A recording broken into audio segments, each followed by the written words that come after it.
This was probably the most tricky little solder job I did, besides these little tiny motor wires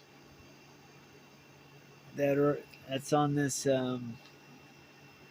baby ape. But I've soldered this VTX antenna. The button fell off the board, so I had to get in there and solder that up piece on.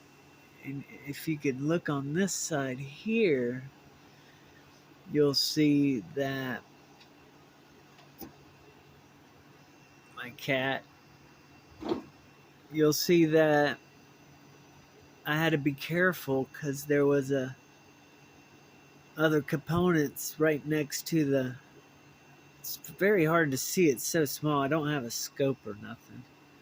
Well, I got a magnifying glass and all, but I think this might just work.